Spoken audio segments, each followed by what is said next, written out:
Thank you for joining us for this interview on Africa 24.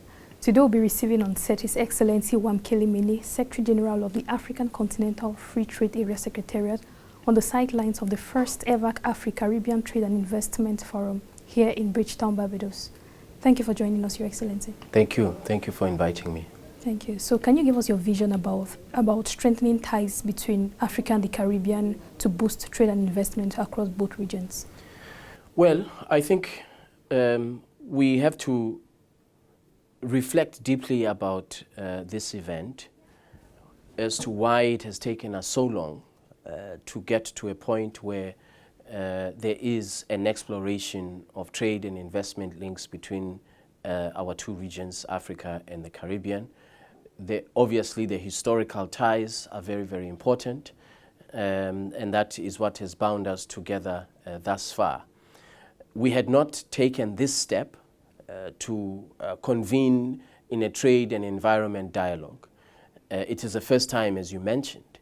And so whilst we should be concerned that it took us this long, I think going forward, we should double our efforts to make sure that the trade flows, the investment flows between Africa and the Caribbean, that they are quite significant. The fact that what actually brought us together was the European Union through the ACP structure is unfortunate. We should have had a direct dialogue on trade and investment for a very long time. Nonetheless, I believe that there will be concrete outcomes from this forum. If you look at the numbers, the export and import flows between the two regions are very, very low. Only $150 million worth of trade happens, which is a very, very low amount. So there's a lot of potential to expand trade links, to expand investment links, and the starting point, I believe, is this forum today. So early August, I think on the 10th of August 2022, during a press conference in Accra where you reside, you noted an increase, progress in the implementation of the AFCFTA. You noted especially the improvement, the engagement of heads of state. Can you tell us more about this progress and the assessment of the AFCFTA so far?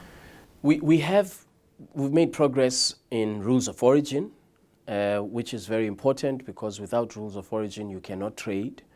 We now have convergence on 88% of rules of origin, which is quite significant.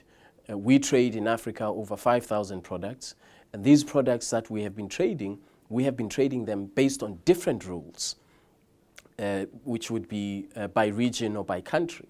We will now have, on these 88%, we will have the same rule, absolutely the same rule for trade, and that is very, very important to unlock the potential for trade in Africa, to unlock investment, because an investor, if the rule of origin, if the local content rule for automotives is different in West Africa, to Central Africa, to East Africa, investors will not invest in that context. But if we have the same rule for the whole continent, it then encourages investors to invest more and to create jobs ultimately. So we've had very good success in rules of origin. We now have 43 countries that have ratified the agreement establishing the AFCFTA. The president of Guinea-Bissau announced that soon Guinea-Bissau will, yes, absolutely. They have already taken the domestic steps for ratification. So by the end of the year, we will have 44 or maybe even 45 countries who are state parties to the agreement establishing the AFCFTA. We have operationalized the dispute settlement body, which is important for resolution of trade, investment, competition disputes. That is fully operational. So we have had a number of successes.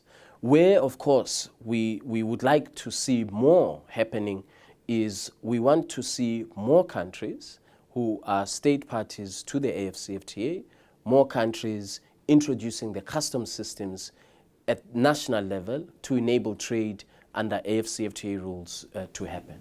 So on November 25, Niger will be hosting an extraordinary summit of the African Continental Free Trade Area. What should we be expecting from this summit? I think what we should expect is for the heads of states to say to us, accelerate implementation of the AFCFTA.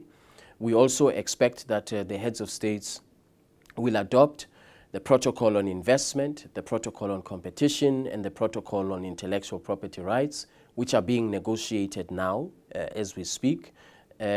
We expect that the heads of states will adopt other tools or instruments for implementation of the AFCFTA. For example, Africa Trade Gateway, which is a digital tool for connectivity for trade under the AFCFTA. So we expect that there will be a component, a very practical component of the Heads of State Summit, where they will be able to see what steps have been taken to enable trade in Africa. At the same time, they will also review the protocols that have been concluded for them to adopt.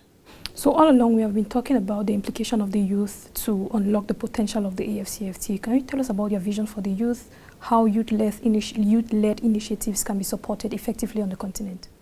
We are negotiating a protocol on women and trade, women and youth in trade, which is important because we want to move beyond aspirations.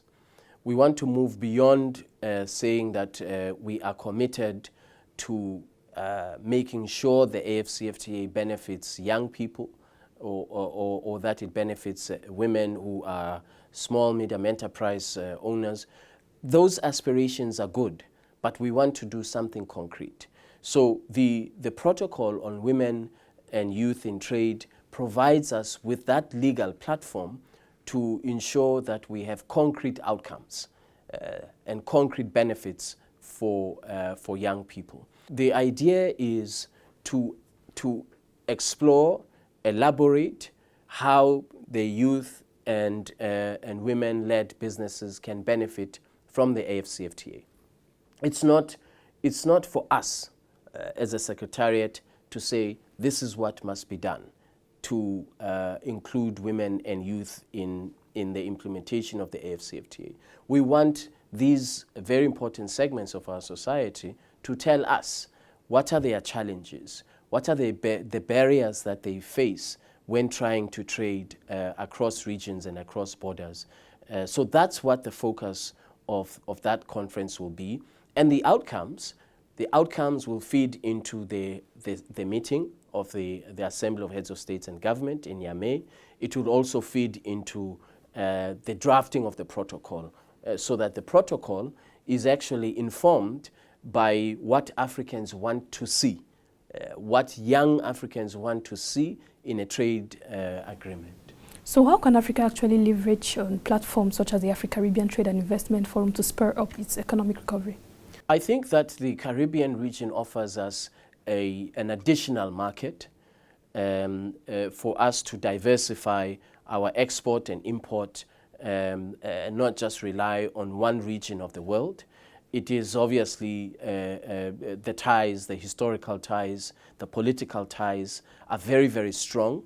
But as I said earlier, we need to transition to trade and investment. So for the continent, this forum and the Caribbean present an opportunity for export diversification. You would have heard in the morning there was a discussion about infrastructure investment in the Caribbean and vice versa, of course, exports of services from the Caribbean to the African continent. These are all very important pillars of a trade arrangement and a trade relationship between the two regions.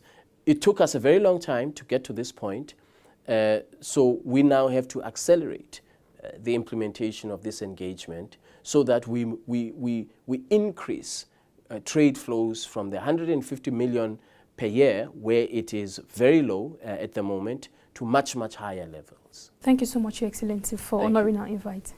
Thank you. Thank you for watching this interview. Stay tuned for more programs on Africa 24.